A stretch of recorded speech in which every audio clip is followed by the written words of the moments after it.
Hello students, welcome back to the new topic maths classes. Hope आप लोगों ने जो प्रीवियस 2 वीडियोस गई हैं हमारी 70 इंपॉर्टेंट क्वेश्चन सीरीज की, वो देख ली होंगी और आज आप थर्ड वीडियो पर आए हैं, राइट। और आपको थोड़ा सा कॉन्फिडेंस आ रहा होगा कि हाँ, आप बोर्ड में अच्छा कर सकते हो, आपको एक यूजफुल कंटेंट मिल रहा है। जो क्वेश्चंस मैं करा रहा हूँ, बोर्ड भी ऑलमोस्ट वैसी क्वेश्चन ही पूछने वाले हैं आपसे, राइट। और ये सब प्रीवियस ईयर क्वेश्चन ही है जो बोर्ड ने पूछे हैं, ठीक है बेटा जी। तो बस एक अपना माइंडसेट एक अपना डिटर्मिनेशन के साथ में प्रिपरेशन करते रहिए। हाँ जी, आपका अच्छा रिजल्ट आ जाएगा। अगेन, अगर सिर्फ 70 इंपोर्टेंट क्वेश्चंस करने से काम नहीं चलता है। अगर आपको 90 प्लस मार्क्स चाहिए या 95 प्लस मार्क्स चाहिए तो ऑलरेडी जो चैनल पे देखो, सबसे इंपॉर्टेंट होता है कॉन्सेप्चुअल क्लैरिटी। आपको कॉन्सेप्चुअली ही क्लियर होना होगा, तभी आप अच्छा स्कोर कर सकते हो। ठीक है, ये तो मेनली उन बच्चों के लिए होता है जिनको लाइक पास होना है, ज्यादा अच्छा मतलब डिसेंट स्कोर करना है, 60 की रेंज में, 70 की रेंज में, इस तरीके से लेकर के आना है, तो उनके लिए ठीक होती है सीरीज वगैरह, राइट। लेकिन जो बच्चे 90 प्लस वाले होते हैं, देखो अगर अच्छा स्कोर चाहिए तो थोड़ी मेहनत भी लगती है ना। तो आप ये करें, और आप जितनी भी प्लेलिस्ट बनी हुई है हर एक चैप्टर की, अगर आप वो करोगे और साथ में क्वेश्चन सैंपल पेपर्स करोगे तो फिर आपका अच्छा स्कोर आ जाएगा। इसकी मैं गारंटी दे सकता हूँ, बिकॉज सीबीएसई इस टाइप के क्वेश्चन ही पूछता है, जैसे मैंने अभी तक आपको पूरे चैनल पे कराए। ठीक है बेटा जी, तो चलो शुरू करते हैं आज की वीडियो को। हमारे 20 क्वेश्चन आ चुके हैं, 21st से हम शुरू करने वाले हैं आज। अपनी वीडियो क्वालिटी को 480 या 720 पिक्सल पे सेट करके वीडियो देखा करो, आपको ये जो बोर्ड पे दिखते हैं बहुत अच्छे से क्लियरली दिखाई देगा। ठीक है बेटा जी, तो चलिए शुरू करते हैं विदाउट वेस्टिंग द टाइम। अब हमारा क्या है, क्वेश्चन नंबर 25। देखो हमने 4 चैप्टर्स कर लिए, फर्स्ट 4 चैप्टर्स के हमारे 5 क्वेश्चंस हो चुके हैं। आज हम लोग करेंगे 5th एंड 6th चैप्टर के ट्रायंगल्स और एपी के।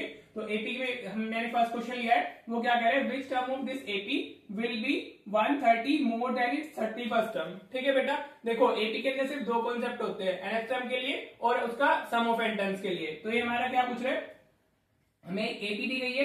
एपी क्या है हमारी 5, 50, 25 एंड सो ऑन। अगर आपको एपी पता होती है तो आप फर्स्ट टर्म और कॉमन डिफरेंस लिख सकते हो।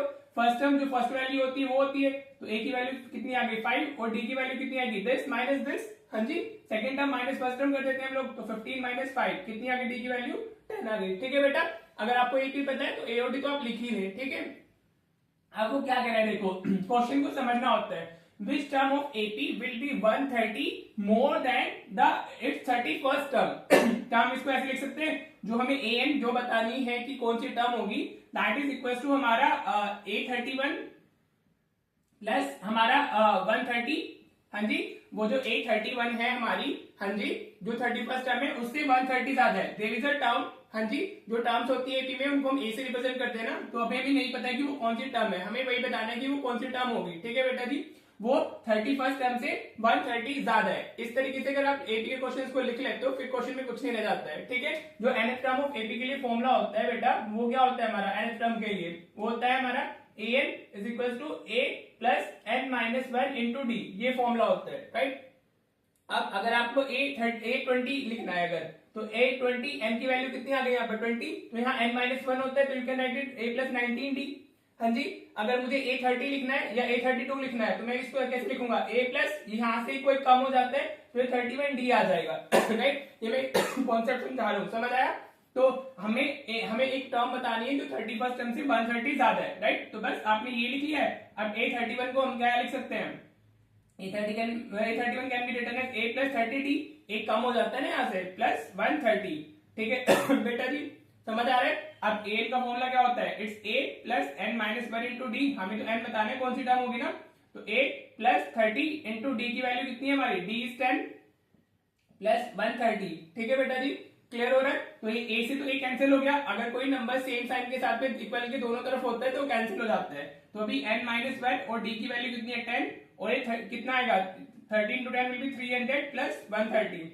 हाँ जी बेटा, अब आप इनको ऐड करोगे तो कितना मिलेगा आपको, n माइनस 1 इंटू 10, ये हो जाएगा हमारा 430, 300 प्लस 130, तो कितना आ गया 430। अब ये 10 इधर डिवीजन में चला जाएगा, n minus 1 is equal to 430 upon n, 0 से 0 कैंसिल, तो n minus 1 is equal to 43 आ गया।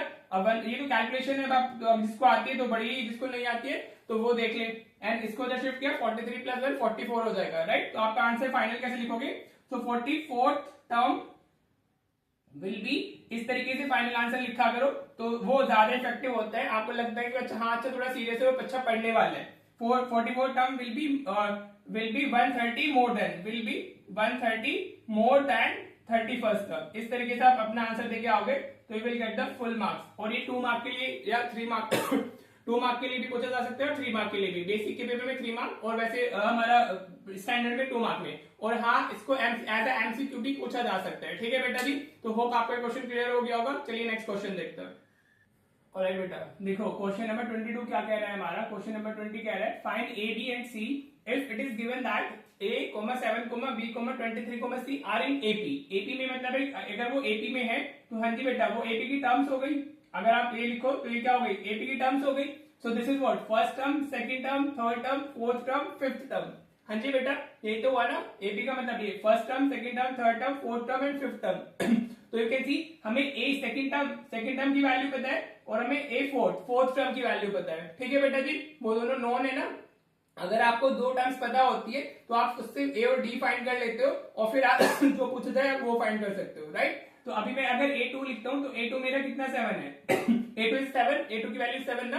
अब a2 को क्या लिख सकते हैं, a प्लस डी लिख सकते हैं। मैं इसको उसके फॉर्मूले से लिखता हूँ। हाँ जी, आप ब्रैकेट में डाल भी देंगे because an is equal to a plus n minus 1 into D. ये आप स्पेसिफाई कर दें, ठीक है, कि हमने nth टर्म का फॉर्मूला यूज किया है। ठीक है, a2 था ना तो 2 माइनस 1 1 रह जाएगा और 1 को हम शो नहीं करते। लेट दिस इज हमारा फर्स्ट इक्वेशन। हाँ जी, अब हमें क्या पता है, we have a4 is what 23। हाँ जी, ये फर्स्ट सेकंड थर्ड फोर्थ ना। अब a4 को मैं क्या लिखूंगा, a plus 3d is equal to 23 आ जाएगा। 4 से एक माइनस हो गया ना। फॉर्मूला देखो, और फॉर्मूला बार बार लिखना होता है, एक ही बार लिखना होता है, राइट।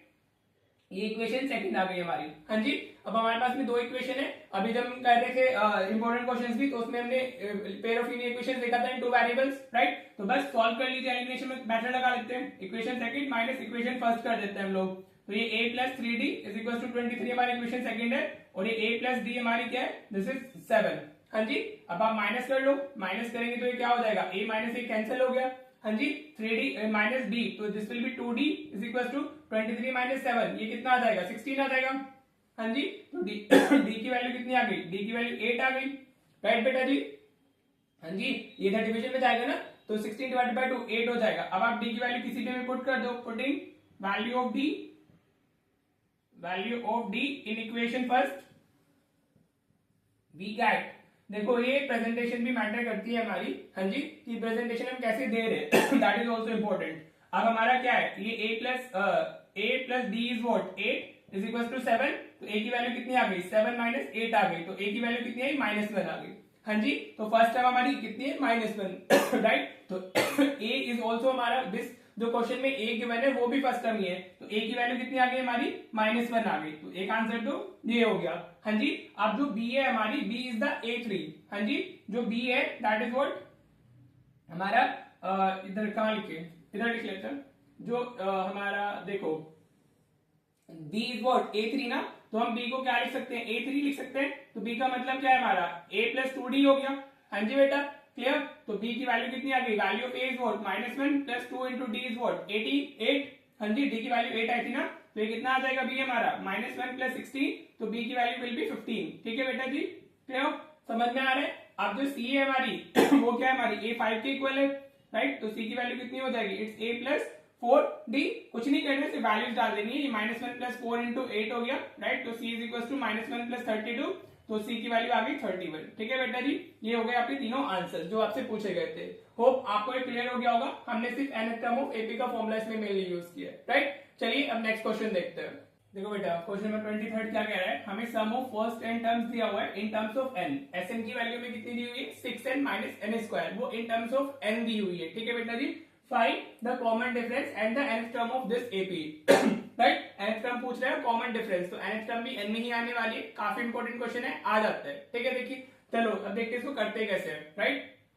आप इसको जो मेन कॉन्सेप्ट इसमें होता है, हाँ जी, वो हमारा जो होता है कॉन्सेप्ट, मैं इसको वैसे अलग तरीके से कराता हूँ। इसमें जो an के लिए फॉर्मूला होता है ना, हाँ जी, वो होता है हमारा Sn minus 1। This is the formula for an in terms of Sn, right. अब अगर मुझे यहाँ पे क्या फाइंड करना है अगर मुझे यहाँ पे a फाइंड करना है, a1 फाइंड करना है, मैं अगर n1 डालता हूँ तो ये कितना हो जाएगा, S1 माइनस S0। और S0 तो कुछ होता नहीं है। हाँ जी, S0 का क्या मतलब, कोई टर्म ही नहीं है, तो वो तो जीरो ही हुआ ना।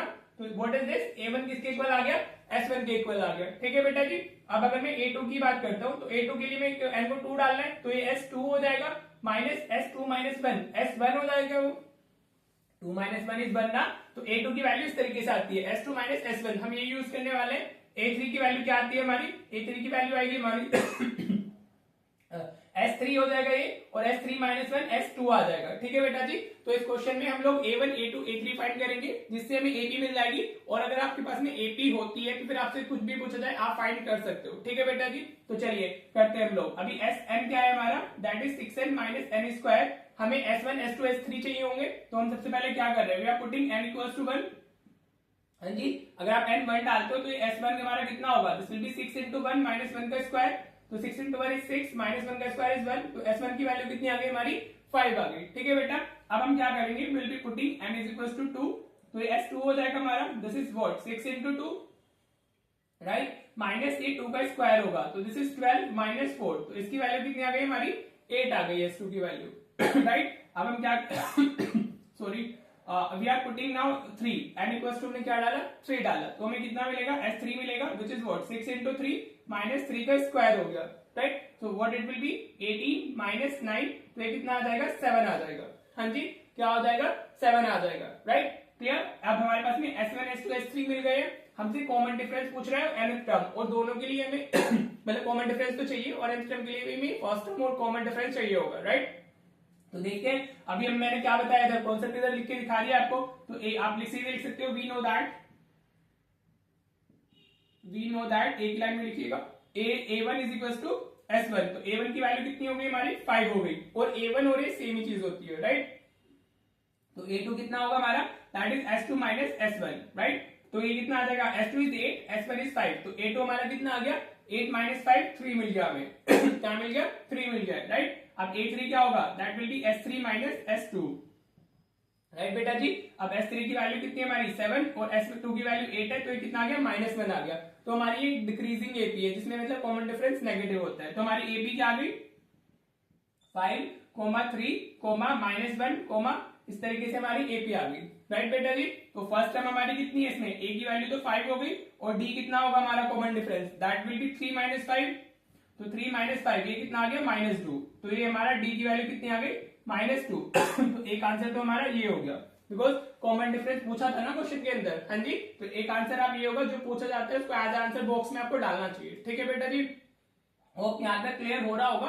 देखो अभी मैं थोड़ा ज्यादा नहीं बोल रहा हूँ, focusing more on the solution, ताकि आपको बस क्लियर आ जाए। ठीक है, क्लियर हो जाए चीजें, समझ आ रहा है बेटा। तो इधर उधर की बातें ना करके टाइम वेस्ट नहीं करते, फिर वीडियो की लेंथ बहुत लंबी हो जाती है। ऑलरेडी 40 मिनट 50 मिनट इस तरह की वीडियो बन रही है राइट, तो हम ज्यादा बातें नहीं करेंगे, will be just focusing on the questions. ठीक है, तो डी आ गया। अभी हमें nth टर्म और चाहिए, मैंने भी लास्ट क्वेश्चन में an के लिए फॉर्मूला बताया आपको, it's a plus n minus 1 into D. हाँ जी, जब आप nth टर्म की बात करते हो तो वो n के फॉर्म में ही आती है, तो आपको सिर्फ a और d की वैल्यू डालनी है। ठीक है, तो value of a is what, a is this 5 plus n minus 1, D की वैल्यू कितनी हो गई, -2 हो गई। अब आप इसको मल्टीप्लाई कर दो, तो 5 -2 इंटू n, -2n हो गया, और -1 प्लस 2 हो जाएगा राइट। तो an की वैल्यू कितनी आ जाएगी हमारी, this is 5 plus 2 7 -2n, this will be your answer. हाँ जी बेटा, हो गया क्वेश्चन, और ये 3 मार्क्स और 5 मार्क्स किसी में भी आ सकते हैं राइट, बहुत इजी है, यह वेटेज भी अच्छी खासी है, 3 या 5 में पूछा जा सकता है राइट।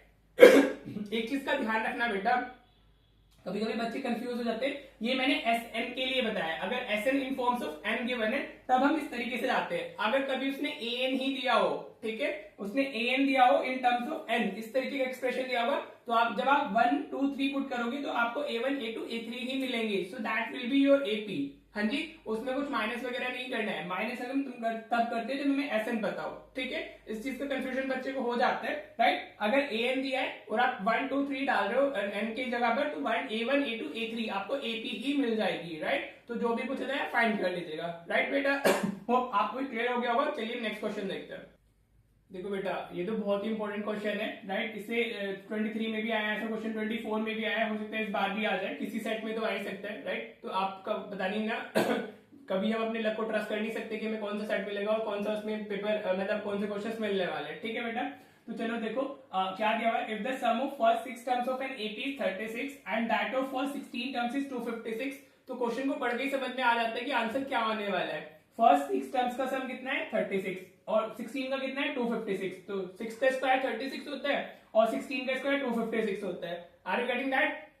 तो find the sum of first 10 terms, तो मेरा आंसर 100 होना चाहिए, राइट। चलिए अब देखते हैं, लिखे गए 3 मार्क या 5 मार्क में आए तो डायरेक्टली नहीं लिख सकते ना। अगर ये हमारा एमसीक्यू में होता तो हम डायरेक्टली 10 का स्क्वायर 100 ऑप्शन टिक कर देते, बट अभी 3 मार्क या 5 मार्क अगर है तो कैसे लिखते हैं, राइट। अब देखो हमें क्या गिवन है, हमें जो गिवन है, हमें गिवन है सम ऑफ फर्स्ट टर्म, जो सम ऑफ फर्स्ट n टर्म्स होता है उसको हम एसएन बोलते हैं, और उसके लिए फॉर्मूला ये होता है 2a plus n minus 1 into D n upon 2 in bracket 2a plus n minus 1 into d. This is the formula for sum of first n terms. ठीक है जी।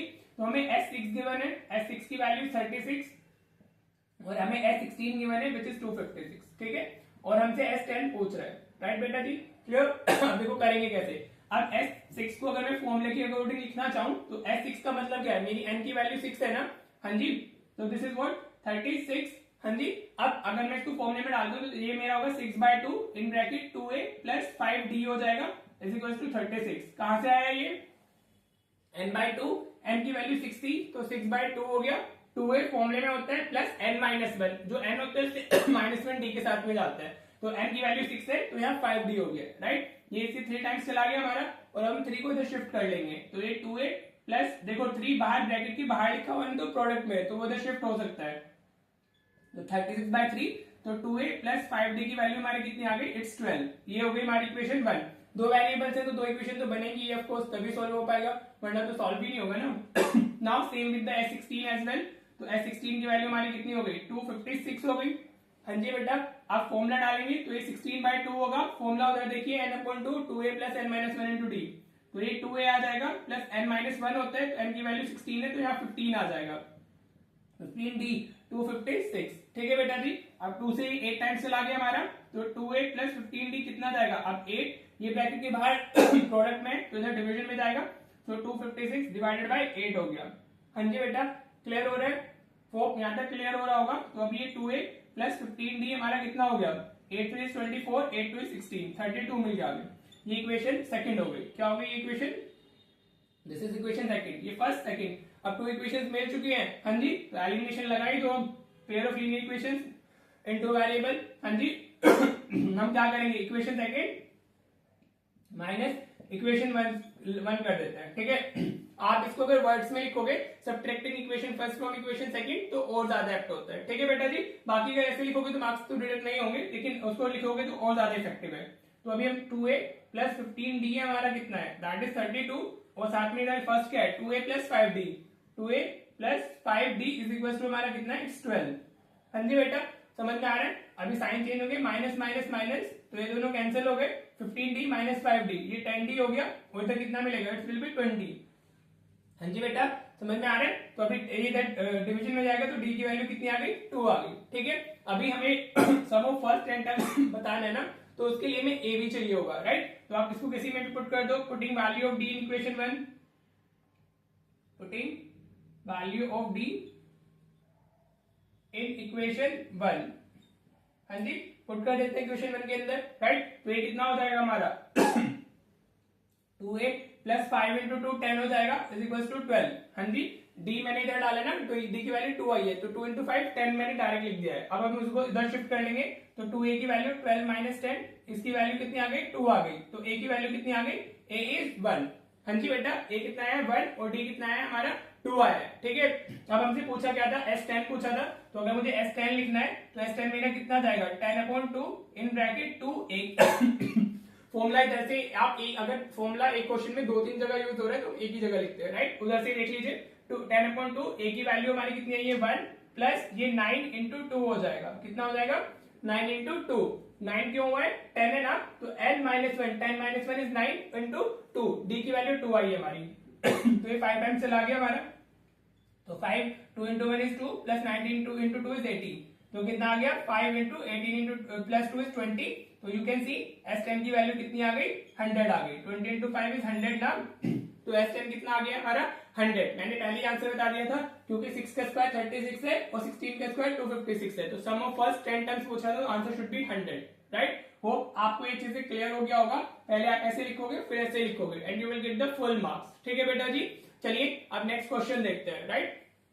देखो बेटा 25th क्वेश्चन क्या कह रहा है हमारा, the ratio of the 11th term to the 18th term of an AP is 2:3, find the ratio of the fifth term to the 21st term, also find the ratio of the sum of this is sum of first 5 terms to the sum of first 21 terms. ठीक है बेटा, तो अगर हम देखें तो हमें क्या दिया हुआ है, ratio of 11th term to 18th term, A11 is to A18 हमें दिया हुआ है। हाँ जी, मैं ऐसे 8 बनाता हूँ, ठीक है, तो अगर कंफ्यूज में तो ये मतलब जो स्टूडेंट्स है उनको मेरा 8 समझ नहीं आता है, ये मेरा 8 बनाया हुआ है। ठीक है, तो A11 is to A18 is 10। हाँ जी, हमसे पूछ क्या रहा है, A5 is to A21 पूछ रहा है। हाँ जी बेटा, क्लियर। और हमसे क्या पूछ रहा है, ratio of the first 5 terms, sum of first 5 terms S5 is to S21, ये हमसे पूछ रहा है। ठीक है बेटा जी, क्लियर। अभी nth टर्म का भी फॉर्मूला आपको पता है, सम ऑफ n टर्म्स का भी पता है, राइट। तो अभी मैं नहीं लिखूंगा फॉर्मूला, राइट, मैं बता दूंगा कि आपको कहां लिखना है क्वेश्चन में। ठीक है जी, चलिए देखते हैं। A11 हमें क्या दिया है, A11 अपॉन A18, रेशियो को हम फ्रैक्शन के फॉर्म में लिख लेते हैं, तो 2/3 आ गया हमारा, राइट, क्लियर हुआ। जो रेशियो है इसको फ्रैक्शन के फॉर्म में लिख लिया हमने, बस इतना ही किया है अभी। अब A11 कितना होगा, A plus 10D, क्योंकि A plus n minus 1 into D होता है ना, ये भी मैं आपको अच्छे से क्लियर कर चुका हूं। ये कितना होगा, A plus 17D हो जाएगा। ठीक है बेटा, यहां तक क्लियर हो रहा है, होप ये क्लियर हो रहा होगा। इक्वल्स में क्या आ गया, 2/3, राइट। अब हम क्रॉस मल्टीप्लीकेशन करेंगे, तो आप इसको ब्रैकेट में डाल दो। ठीक है, 3 इस तरफ जाएगा, 2 इस तरफ चला जाएगा, A plus 17D इस तरफ आ जाएगा, तो this is 3, A plus 10D आ गया हमारा is equals to 2, A plus 17D हो गया, राइट बेटा जी। हाँ जी, अब मल्टीप्लाई कर लो, so this is 3A plus 3 into 10 30D हो गया, this is 2 into 8 2A plus 34D आ गया, राइट। अब इसको 2A को इधर शिफ्ट कर लेते हैं और D को इस तरफ शिफ्ट कर लेते हैं 30D को, तो 3A माइनस 2A और this is equal to 34D minus 30D। हाँ जी, क्लियर हो रहा है यहाँ तक, होप क्लियर हो रहा होगा। 3A माइनस 2A, ये A हो गया, और 34D माइनस 30D, तो दिस विल बी 4D। हाँ जी, क्लियर हो गया, होप यहाँ तक क्लियर हो गया होगा। अब आपको A is equal to 4D मिल चुका है। ठीक है बेटा, क्लियर होगा। अब देखो भाई, जो पूछा है वो फाइंड कर लेते हैं। अब हम देख, इसका रेशियो पूछ रहा है A5 is to A21, तो A5 अपॉन A21 लिख लेते हैं पहले। हाँ जी, ये रेशियो पूछा गया है ना हमसे। अब A5 का मतलब क्या है, it means A plus 4D divided by A21 का मतलब क्या है, A प्लस 20D। जो भी टर्म होती है ना उसमें D में एक कम हो जाता है, A प्लस n माइनस, आप यहाँ पे एक फॉर्मूला डाल देना A plus n minus 1, AN is equal to A plus n minus 1 into D, right. अब A की जगह पर हम क्या रिप्लेस कर सकते हैं, at place of A we can write 4D ना, तो अब हम दोनों जगह क्या लिख लेते हैं, we can write 4D A की जगह पर, और यहाँ भी हमने क्या लिख लिया, A की जगह पर 4D, नीचे भी वही लिख लिया। समझ आया, A को मैंने बाय 4D रिप्लेस कर दिया क्योंकि हम ऑलरेडी फाइंड कर चुके हैं, राइट। अब ऊपर कितना हो जाएगा, 4D plus 4D, this will B 8D upon 4D plus 20D, तो ये 24D आ जाएगा। हाँ जी बेटा, समझ आ रहा है, तो D से D कैंसिल हो गया, और 8 1 इज 8, 8 3 इज 24, तो A5 अपॉन A21 हमारा कितना है, 1/3। तो हमसे रेशियो पूछा है, तो will be answering in the form of ratio, तो A5 is to A21 हमारा कितना हो गया, that is 1:3। This is our answer. एक आंसर हमारा ये हो गया। हाँ जी, बहुत इजी है, आप अगर इस तरीके से इसको लिख लेते हो ऐसे में, तो फिर आपका बहुत इजी चीज हो जाती है। समझ आ रहा है, चलिए जी, अब हम देखते हैं हमसे और क्या पूछा है। S5 is to S21 पूछा है, तो देखो इसको कैसे लिखोगे, S5 अपॉन S21, तो Sn का फॉर्मूला क्या होता है, n upon 2 in bracket 2A plus n minus 1 into D। तो यहाँ पे S5 है, तो ये 5 अपॉन 2 हो जाएगा, 2A प्लस 4D होगा ये। हाँ जी, S5 पूछ रहा है ना, हाँ जी, क्या पूछ रहा है, S5 पूछ रहा है, तो 5 upon 2 in bracket 2A plus 4D divided by ये हो जाएगा हमारा 21 upon 2 in bracket 2A plus 4D। 4D का मतलब सॉरी, ये 20D आ गया, इधर 20D आएगा ना, n माइनस 1 इंटू D होता है। ठीक है बेटा, तो देखो अगर इस तरीके से लिखा है तो इस 2 से 2 कैंसिल हो जाएगा हमारा। अभी ये चीज आप कैलकुलेट कर चुके हो, ये कितनी आई थी हमारी, 2A प्लस 4D अपॉन ये A प्लस सॉरी, अभी 2 आ गया एक्स्ट्रा, तो इसमें अभी हम कैसे लिखेंगे, दिस इज 5 2A, आप 2 कॉमन भी ले सकते हो या एक को रिप्लेस कर लो, तो 2 इंटू 4D हो गया प्लस 4D, A की जगह पर मैं रिप्लेस कर दे रहा हूं अभी, और इधर 21 मेरा लिखा हुआ है, और 2 इंटू 4D प्लस 20D लिख लिया मैंने। समझ आ रहा है, अभी मैं सिर्फ एक को रिप्लेस कर रहा हूँ। ठीक है, चलिए जी, तो ये 5 ऊपर कितना आएगा 2 इंटू 4 8D प्लस 4D आ गया, राइट, डिवाइडेड बाय ये 21, यहाँ कितना हुआ 2 इंटू 4 8D प्लस 20D आ गया। हाँ जी, क्लियर हो रहा है, एनी इशू, तो ये कितना हो जाएगा हमारा, this will B 5 into 8 plus 4 12D आ जाएगा अपॉन ये 21 इंटू 8 प्लस 20, 28D हो जाएगा। तो D से तो D कैंसिल हो गया। हाँ जी, अभी 4 से जा रहा है हमारा, 3 4 is 12, 3 7 सॉरी 4 3 is 12, 4 7 is 28। हाँ जी, अब तो कैंसिलेशन है और ये कितना हो गया, 3 7 is 21। तो कितना है, ऊपर 5 रह गया, नीचे 7 by 7 49 आ गया। हाँ जी, तो ये 5 into 1 बचा ना और 7 7 49 हो गया। तो हमारा जो रेशो आ रहा है सम का वो कितना आ रहा है, S5:S21 शुड बी 5:49। आप इस तरीके से लिखोगे। ठीक है बेटा, होप आपको ये क्लियर हो गया होगा। क्वेश्चन इस तरीके से भी क्वेश्चन आ सकता है। आई थिंक ये इस बार के सैंपल पेपर में दिया हुआ है, तो इट इज इंपॉर्टेंट, पूछा जा सकता है। अब किसके सेट में आएगा ये तो मुझे नहीं पता है, कुछ क्वेश्चंस तो कॉमन होते हैं सेट में, कुछ हमारे चेंज भी होते हैं। ठीक है, तो होप आपको ये क्लियर हो गया होगा। तो चलिए अब हम नेक्स्ट क्वेश्चन देखते हैं, जो ट्राइंगल अब हमारा शुरू होगा। देखो बेटा, क्वेश्चन नंबर 26 है हमारा, ये ट्राइंगल से। ट्राइंगल अभी हमारा चैनल पे नहीं हुआ है, मतलब उसकी प्लेलिस्ट आपको नहीं मिलेगी। इसको ट्राइंगल को कुछ क्वेश्चन आप यहाँ से पढ़ लीजिए। दो ही चीजें इस ट्राइंगल्स में, एक हमारा बीपीटी है और दूसरा सिमिलैरिटी है। ठीक है, तो ट्राइंगल्स की मैं वन शॉट वीडियो बना दूंगा, ठीक है, जिसमें वो पूरा कवर हो जाएगा। तो अभी आप इसको यहाँ से देखें, और अगर जिसको ट्राइंगल पढ़ना है वो अभी आई थिंक अभी इन 7 डेज तो हमारी ये वीडियोस आने वाली है। फिर उसके बाद 8 को या 9 को मैं ट्राइंगल की वन शॉट वीडियो अपलोड कर दूंगा। ठीक है बेटा, तो आप वहां से पढ़ लीजिएगा। राइट, अब देखो ये हमें दिया हुआ है ये DE is parallel to BC, ये दोनों लाइंस क्या है, हमारी पैरेलल लाइंस है। हमें सारी वैल्यूज दी है इन टर्म्स ऑफ x और हमें x ही बताना है। ठीक है बेटा, तो अगर हमारा ये DE इस तरीके से पैरेलल होता है, हाँ जी, DE is parallel to BC, ये गिवन है हमें, DE is parallel to BC, तो हमारा जो वो क्या होता है, वो जो साइड्स होती है वो हमारे प्रोपोर्शनली डिवाइड हो जाती है, इक्वल रेशियो में डिवाइड हो जाती है। तो we can write AD by DP और यही equals to AE by EC। ये क्या होता है हमारा बीपीटी। आप क्या लिख दोगे, by BPT, basic proportionality theorem. ठीक है, जो बेसिक प्रोपोर्शनैलिटी थ्योरम होती है वो यही होती है। आप पूरा लिखिएगा by basic proportionality theorem, BPT मत लिखिएगा, लिख सकते हैं लेकिन नहीं लिखना है आपको। बीपीटी मतलब बेसिक प्रोपोर्शनैलिटी थ्योरम में लिखना है। वो क्या होती है, अगर ये दोनों लाइंस पैरेलल होती है तो ये इक्वल रेशियो में डिवाइड हो जाती है। This is BPT. इसका प्रूफ भी इंपॉर्टेंट होता है, वो हम लोग अलग से पढ़ेंगे। ठीक है, अभी आप सिर्फ इसका एप्लीकेशन देखिए।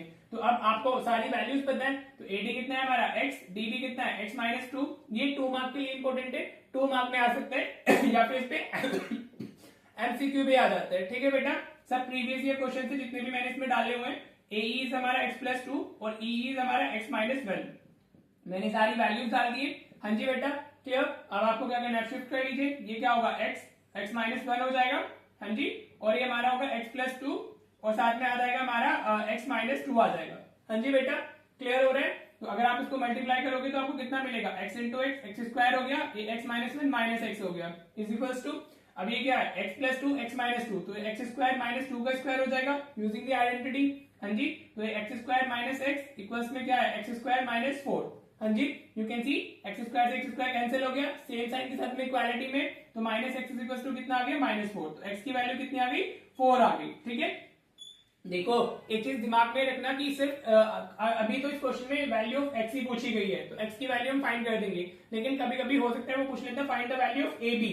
हाँ जी, AB की वैल्यू पूछता तो x प्लस x-2 हो जाती। ठीक है, 2x-2, तो वहां पे हम x की वैल्यू डाल देंगे तो we get the answer. You have to check कि क्वेश्चन में पूछा गया है, ये बहुत इंपॉर्टेंट है। बच्चे को लगता है सिर्फ x पूछा जाता है, x नहीं पूछा जाता है हमेशा। राइट, वो बहुत कम क्वेश्चंस में सिर्फ x हमें चाहिए होता है, बाकी वो उसकी एडिशनल वैल्यू दी होती है तो पूछी जाती है। राइट, तो इस चीज का ध्यान रखिएगा। होप आपको ये क्लियर हो गया होगा। चलिए नेक्स्ट क्वेश्चन देखते हैं अभी। तो बेटा क्वेश्चन नंबर 27 है हमारा, हमें क्या दिया हुआ है, हाँ जी, इन द गिवन फिगर दी हुई है हमें, E is the point on the side CB को हमने प्रोड्यूस किया है ऑफ एन आइसोसेलेस ट्राइंगल। जो ट्राइंगल ABC है वो आइसोसेलेस ट्राइंगल है। इसमें AB is equals to AC हमें दिया हुआ है, if AD is perpendicular to BC बोला हुआ है, और साथ में EF is perpendicular to AC बोला हुआ है, और हमें इन दोनों ट्राइंगल्स को सिमिलर करना है। राइट, तो जब सिमिलैरिटी की हम बात करते हैं तो जो सिमिलैरिटी क्राइटेरियंस होते हैं वो क्या क्या होते हैं, आपको वो पता होना चाहिए। सिमिलैरिटी क्राइटेरियन, तो आपको उन्हीं में से कोई एक यूज करना होता है।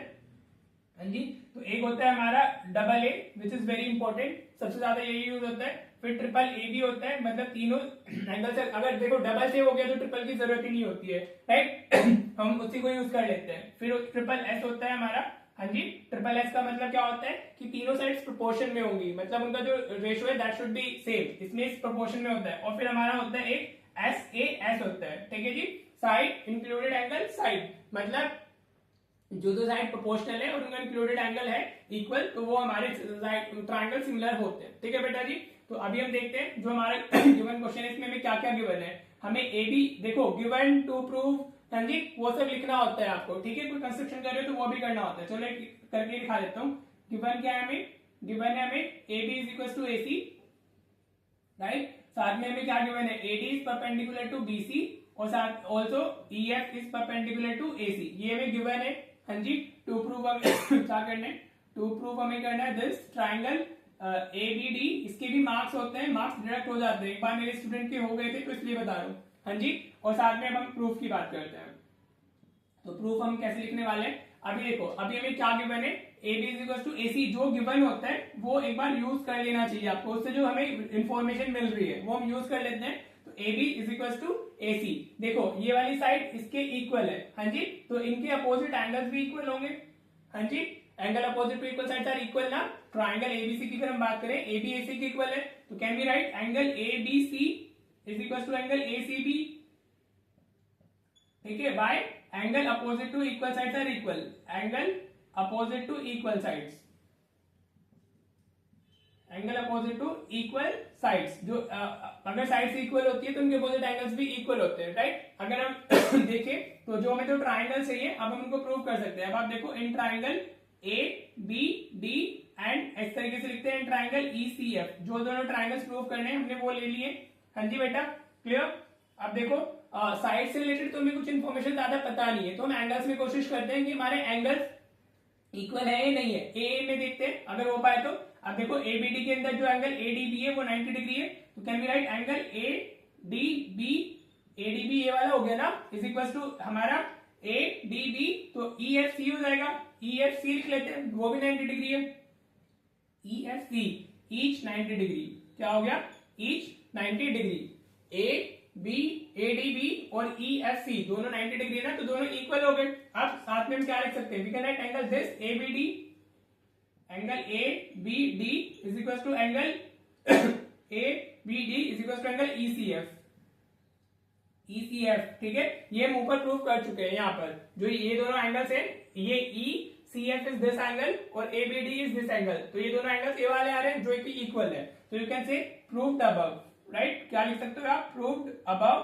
ठीक है बेटा, तो अभी you can say triangle A B D is similar to triangle E C F by A A. बस आपको इतना ही लिखना था।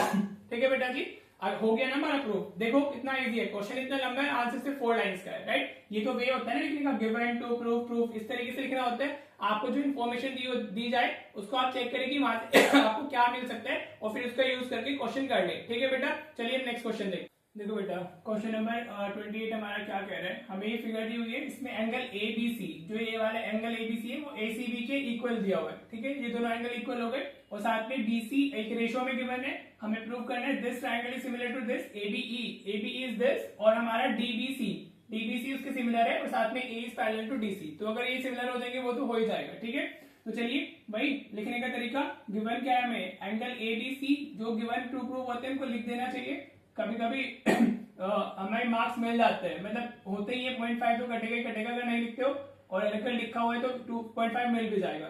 ठीक है बेटा, ये गिवन है। टू प्रूफ में हमें क्या करना है, टू प्रूफ पे भाई ये तो देखो क्वेश्चन से इधर सीधे डालना होता है ना, कॉपी पेस्ट करना है सिर्फ।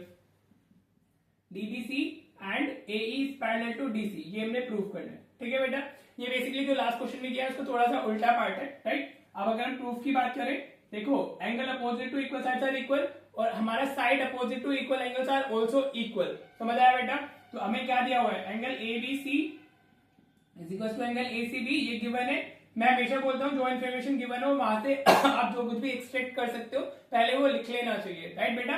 तो अगर ये वाला ये दोनों एंगल इक्वल है तो ये दोनों साइड इक्वल हो जाएंगी, A B is equal to A C हो जाएगा, side opposite to equal angle, तो what we can write, A B is equal to A C, side opposite to equal angle, side opposite to equal angles, two equal angles. ठीक है बेटा, clear. हाँ जी, अब चलो इतना हो गया। अब अपने ट्राइंगल्स ले लेते हैं जो सिमिलर प्रूव करने हैं। In triangle A B E and in triangle A B E हमारा ट्राइंगल एंड ट्राइंगल डीबीसी, इस तरीके से हम लोग लिखते हैं डीबीसी। ठीक है। वी कैन सी कि हमारे पास में एक रेशियो अवेलेबल है तो इसका यूज होगा, तो अगर रेशियो अवेलेबल होता है तो SAS क्राइटेरियन ही लगता है, ठीक है बेटा। तो ज्यादा दिमाग भी नहीं लगाना है, you have to just figure out for the one angle जो हमारा यूज होना है, ठीक है। और बाकी रेशियो तो हमारा है ही। अब देखो ट्राइंगल, आपको थोड़ा ट्राइंगल्स की क्लैरिटी होनी चाहिए जब आप ट्राइंगल को सिमिलर प्रूफ करते हो तो कौन कौन से ट्राइंगल की बात हो रही है, उसकी साइड्स क्या है, उसकी एंगल्स क्या है, ठीक है बेटा। तो ABE ये वाला हो गया हमारा, और ये DBC ये हो गया। सो कैन वी राइट जो एंगल बी है वो दोनों में कॉमन है, angle B is equal to angle B, वो कॉमन हो गया। हाँ जी, दिस इज कॉमन। ABE में भी आ रहा है और DBC में भी, this angle is common in both, ठीक है बेटा। चलिए अब हमें क्या दिया हुआ है, हमें दिया हुआ है BC upon BE is equal to BD upon AC, ये हमें गिवन है। अब देखते हैं कि वो जब हम इसमें SAS से बात करते हैं तो SAS का मतलब होता है, अगर ये मेरा ट्राइंगल ABC मैं लिखता हूँ और ट्राइंगल PQR मैंने लिखा हुआ है, हाँ जी, तो मेरा अगर AB upon BC is equal to PQ upon QR और साथ में उनका included angle B is equal to angle Q, तो वो दोनों सिमिलर हमारा SAS से सिमिलर हो जाते हैं, ठीक है। जो दो साइड्स का रेशियो इक्वल है, ठीक है बेटा, और में जो इंक्लूडेड एंगल है ये होता है हमारा SAS, राइट। देखो आप BC का है, BC इज दिस लाइन और B इज दिस लाइन, ठीक है बेटा जी। इस वाले ABE ट्राइंगल की BE आ गई और इसमें BC आ गई, ठीक है जी। चलिए तो अब हमारा क्या आना चाहिए, इधर AB आना चाहिए और उधर साथ में BD आना चाहिए, समझ आ रहा है। तो ये क्या हुआ हमारा BC upon BE is equal to BD upon AC, जबकि क्या होना चाहिए था, BD अपॉन AB होना चाहिए था। क्या होना चाहिए था, BD अपॉन AB, लेकिन उन्होंने क्या दे दिया, AC। लेकिन हम ऊपर प्रूव कर चुके हैं कि जो AC है वो AB के इक्वल है। Are you getting that? तो आप इसको कैसे लिख सकते हो, BC अपॉन BE तो ठीक है भाई, is equal to BD upon BD के साथ में हमें BA चाहिए, तो डिवाइडेड बाय BA हम लिख लेंगे, बिकॉज हमने अभी ऊपर प्रूव किया AB is equal to AC proved above, ये आप लिख दोगे, ठीक है बेटा। ये गिवन था तो हमें इसमें AC नहीं चाहिए था, वी डोंट वांट AC, क्योंकि वो हमारे ट्राइंगल्स की लेंथ नहीं है, वो हमें BA चाहिए था और वो हमने इधर प्रूव कर लिया है। तो बस इतनी छोटी सी ट्रिक थी, दैट्स इट, जो हिडन था इसमें। तो now you can say triangle ABE is similar to triangle DBC by SAS। किससे हो गया वो हमारा, SAS से सिमिलर हो गया। क्लियर हुआ आपको ये, हमें ये चीज गिवन थी AC, इसमें AC था बट हमें AC नहीं चाहिए था, because AC is not the part of our triangle जिन्हें भी सिमिलर प्रूव करना है, वो हमारा इसमें BA आना चाहिए था। तो BA हमारा ऊपर में इधर प्रूव किया, side opposite to equal angles, ठीक है जी, उसको यूज कर लिया, तो दोनों ट्राइंगल सिमिलर हो गए बाय SAS। होप क्लियर हो गया होगा। चलिए नेक्स्ट क्वेश्चन देखते हैं।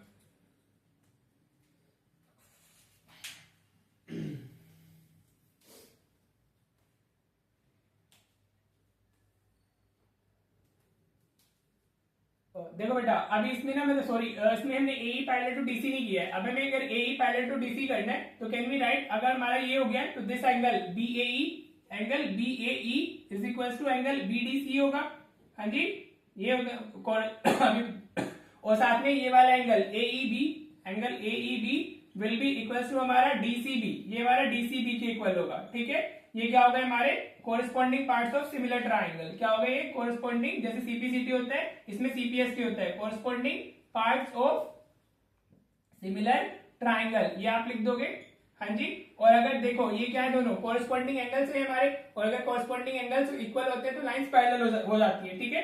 तो हम लिख देंगे therefore AE is parallel to DC as corresponding parts are equal, as corresponding angles are equal, as corresponding angles are equal, ये रह गया था जो as corresponding angles are equal, तो ये आपको ये भी इसमें लिखना था, ठीक है जी। चलिए अब ये हो गया, अब करते हैं नेक्स्ट क्वेश्चन। देखो बेटा क्वेश्चन नंबर 29 क्या कह रहा है, ये भी इस तरीके के प्रूफ, ये 2 और 3 मार्कर्स होते हैं बेसिकली, यहाँ से 2 या 3 मार्कर ही आपको मिलेगा, राइट। तो वो क्या कह रहा है, D is a point on the side BC of triangle ABC such that angle ADC is equal to BAC, ठीक है बेटा। तो हमारा एक ट्राइंगल है ABC, इसमें में वो नहीं फिगर नहीं दी हुई है तो हम खुद से बना लेंगे।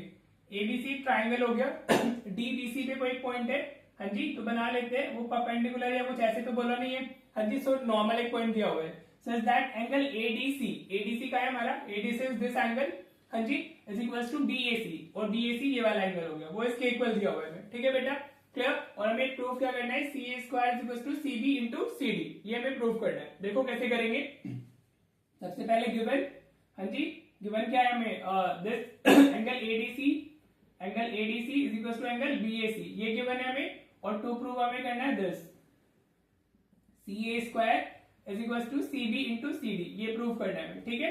तो जो प्रूव करना होता है, जैसे इसमें सी ए स्क्वायर है इस टाइप के क्वेश्चन में, तो हम वो दो ट्राइंगल्स लेंगे जिसमें ए सी आ रहा हो, ठीक है। तो ए सी किस में आ रहा है, एक तो ट्राइंगल बी ए सी में आ रहा है या ए बी सी कुछ भी बोलो, और दूसरा ए डी सी में आ रहा है, ठीक है। तो हमें उन दोनों ट्राइंगल्स को सिमिलर प्रूव कर लेना है, ठीक है बेटा। एक तो वो बी ए सी में आ रहा है और एक हमारा ए डी सी में आ रहा है। तो हम क्या ले लेंगे प्रूफ के अंदर, प्रूफ में हम लेंगे in triangle B A C and triangle ADC. क्या क्या ले लिया हमने, बीएसी और एडीसी ले लिए। BAC is this triangle, ADC is this triangle, right बेटा जी। एनी इशू, समझ आ रहा है ना। बीएसी कौन सा वाला है, this is the BAC and this is the ADC. हाँ जी, क्लियर। तो अब ये दोनों एंगल्स तो डायरेक्टली हमें गिवन है, angle BAC is equal to angle ADC, this is given. हाँ जी, क्लियर। अब बीएसी और एडीसी तो गिवन है, और ये वाला जो एंगल है सी, वो इसमें भी आ रहा है और इसमें भी आ रहा है। So you can see angle C is equal to angle C, ये हो गया हमारा कॉमन, ठीक है बेटा। अब दो ट्राइंगल्स अगर हमारे दो एंगल्स इक्वल हो जाते हैं तो ट्राइंगल सिमिलर हो जाते हैं। देखो सिमिलैरिटी में ट्राइंगल्स को सिमिलर प्रूव करना बहुत इजी होता है, सिर्फ दो एंगल्स आपने ढूंढने होते हैं, राइट। तो we can say triangle BAC is equal to triangle ADC, is not equal to, is similar to, इस triangle BAC similar to triangle ADC by A criterion. ये सब चीजें लिखनी होती है, अगर आप नहीं लिखते तो मार्क्स कट जाते हैं, ठीक है। अब आपके जो सिमिलर ट्राइंगल्स होते हैं उनकी साइड्स प्रोपोर्शन में होती है। अगर आपने प्रूव कर लिया ट्राइंगल्स हमारे सिमिलर है तो उनकी जो साइड्स होंगी दे विल बी प्रोपोर्शनल, ठीक है। तो what you can write, B A, यहां से आप लिख सकते हो upon AD, B A upon AD corresponding natural important होते हैं। अब एसी अपॉन डीसी आ जाएगा, एसी अपॉन डीसी, मैंने यहां से एसी उठाया, इधर से डीसी सेकंड और थर्ड। अब हम बी सी लिखते हैं which is the first and third, तो हमें इधर से फर्स्ट एंड थर्ड एसी लिखना होगा, ठीक है बेटा। क्लियर। ये क्या है हमारा, you can write corresponding parts of similar triangle, corresponding आप ये लिख सकते हो corresponding parts of similar triangle, या आप ये भी लिख सकते हो sides are proportional of similar triangles, आप ये डाल दीजिए, या आप ये डाल सकते हो sides of similar triangles are proportional, जो भी लिखोगे चलेगा, राइट। अब अगर हम इस वाले पेयर को यूज कर ले, दिस AC अपॉन DC, इसको हटा दें बिकॉज वो हमारे प्रूफ में इसका कोई रोल नहीं है। हाँ जी, हमें C A square equal to C B into C D चाहिए तो AC upon DC is equal to BC upon AC आ गया, ठीक है बेटा। क्लियर। अगर आप इसको क्रॉस मल्टीप्लाई करोगे तो ये AC इंटू AC हो जाएगा is equal to DC into BC चला जाएगा। तो AC स्क्वायर लिखो, CA लिखो, CB लिखो, BC लिखो, उससे कोई फर्क नहीं पड़ता है, ठीक है। तो ये कितना हो गया हमारा, AC square is equal to DC into BC, hence proved, ठीक है बेटा। बाद में आप ये लिख दोगे, राइट। होप आपको ये क्लियर हो गया होगा, काफी इजी था। ट्राइंगल से इजी क्वेश्चन से आते हैं, मेनली ए का यूज होता है। आपको ए सिमिलैरिटी क्राइटेरिया क्लियर होना चाहिए, बाकी होने तो सारे चाहिए, किसी से भी आ सकते हैं, ठीक है। होप ये क्लियर हो गया होगा। चलिए last question of the video करते हैं, ठीक है जी। देखो बेटा last question of the class, हाँ जी, हमें ये क्वेश्चन देखने में ऐसे लगता है जैसे एप्लीकेशन ट्रिग्नोमेट्री का होगा, बट ये सिमिलैरिटी का है, right. A vertical stick of length 6 metre cast a shadow 4 metre long. एक हमारे पास में क्या है, इधर ही बनाते हैं 4 metre 6 stick of length 6 metre, एक 6 मीटर लेंथ की हमारी स्टिक है, जो शैडो ऑफ कोर्स ग्राउंड पे आती है, उसकी कितनी शैडो वो कास्ट कर रही है, 4 मीटर लॉन्ग कास्ट कर रही है, राइट। तो हम इसको ज्वाइन कर दे। अब इसको आप कोई नाम दे दो, ABC हमने दे दिया। अब देखो वो स्टिक है तो सीधी होगी, हाँ जी, क्लियर। उसकी हाइट दी हुई है तो हाइट मतलब 90 डिग्री, ठीक है। अब वो क्या कह रहा है, on the ground and at the same time, this is important, at the same time मतलब उसी टाइम पे अ टावर कास्ट का शैडो 28 मीटर लॉन्ग, ठीक है। अब एक हमारे पास में टावर है, थोड़ा बड़ा होगा क्योंकि उसकी शैडो बड़ी है। सेम टाइम पे वो एक कास्ट कर रहा है शैडो, तो वो ग्राउंड पे बन रही होगी, और हमें find the height of the tower, हमें टावर की हाइट फाइंड करनी है, ठीक है बेटा। तो ये PQR हो गया हमारा, ठीक है बेटा। हाइट बता रहे हैं तो 90 डिग्री जाएगा, क्या। तो हमें बेसिकली ये फाइंड करना है, हाँ जी, समझ में आ रहा है क्या फाइंड करना है, PQ फाइंड करना है which is the height of tower, ठीक है। चलिए अगर मैं इसमें बात करूं इन ट्राइंगल ABC की, in triangle ABC and triangle PQR, ये लेबलिंग आप खुद से कर सकते हैं एग्जाम में, कोई इशू नहीं है, ठीक है जी। थोड़ा सा स्पेसिफाई कर देना, PQ is the height of tower, AB is the height of length of stick, BC is the shadow of the हमारा स्टिक, और QR is the shadow of the tower, ये लिख दीजिएगा, ठीक है। अब देखो ये तो ट्राइंगल ये, तो भाई मैं triangle angle ABC is equal to angle PQR लिख सकता हूँ, ईच 90 डिग्री, क्यों, क्योंकि दोनों की हाइट है वो, राइट। हाँ जी, हाइट दी हुई ना, दोनों क्या होंगे, 90 डिग्री होंगे, क्लियर। अब देखो इसमें ना एंगल ACB इक्वल होगा एंगल PRQ के, ठीक है, उसको हम लिखते हैं सन्स एलिवेशन, क्योंकि जो सूरज है हमारा वो सेम टाइम की बात हो रही है ना, दैट्स वाई वो सन का जो एलिवेशन होगा दोनों के लिए वो सेम होगा। ठीक है बेटा, ये दोनों angle this will be equal to this, क्योंकि यहाँ पे दोनों के लिए सूरज एक ही जगह पर है, the sun is basically over here, तो दोनों के लिए क्या है हमारा वो सेम ही, उसका जो एंगल ऑफ एलिवेशन होगा that will be same, sun's elevation आप डाल सकते हो उसमें, राइट। ठीक है, बस अब ट्राइंगल क्या हो जाएगा हमारा, triangle ABC is similar to triangle PQR हो गया बाय ए। मेनली इसमें 80% क्वेश्चंस में ए ही, 80 के 90% क्वेश्चंस में ए ही यूज होता है, राइट। बाकी कुछ होते हैं हमारे जिसमें एसएएस हमारा जाता है, ट्रिपल एस जाता है, बहुत रेयर ऑफ रेयर क्वेश्चंस होते हैं। क्लियर, अब ये दोनों क्या हो गए, सिमिलर हो गए। तो I just told you in the last question, अगर सिमिलर होते हैं तो जो उनकी साइड्स का रेशियो होता है वो इक्वल होता है, या यू कैन से कि साइड्स प्रोपोर्शनल होती है। तो A B upon P Q is equal to B C upon Q R is equal to हमारा हो गया A C upon P R. ठीक है, sides of similar triangles are proportional. Sides of similar triangle are proportional.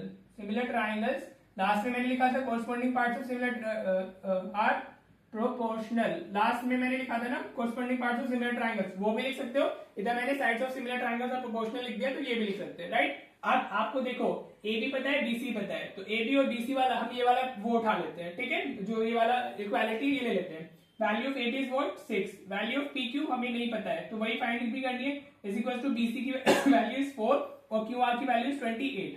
ठीक है बेटा, clear. अब इसको सॉल्व कर लेंगे, 4 1 इज 4, 4 7 इज हमारा 28, तो हमें कितना मिला 6 by P Q is equal to 1/7। अब आप क्रॉस मल्टीप्लाई करोगे तो ये 1 इंटू पी क्यू हो जाएगा और 6 इंटू 7 42 हो जाएगा, तो 42 मीटर। तो पी क्यू की वैल्यू कितनी आ गई 42 metre. So you can say height of the tower is, height of the tower is 42 metre. इस तरीके से आप अपना आंसर लिख सकते हो। So this is again important for 2 और 3 mark questions, right. Clear, hope आपको समझ आ गया होगा। बस इससे कंफ्यूजन यही रहता है कि ये लगता है हमारा कि एप्लीकेशन ऑफ ट्रिग्नोमेट्री का है, बट इसका नहीं होता है। This is for the similarity, आप ऐसे करते हो, ये 2 या 3 मार्क में आ सकता है, राइट बेटा। होप आपको आज की वीडियो में सारे क्वेश्चन समझ आए होंगे, ठीक है। आप और सीरियसली वीडियोस को देख भी रहे हो, ठीक है।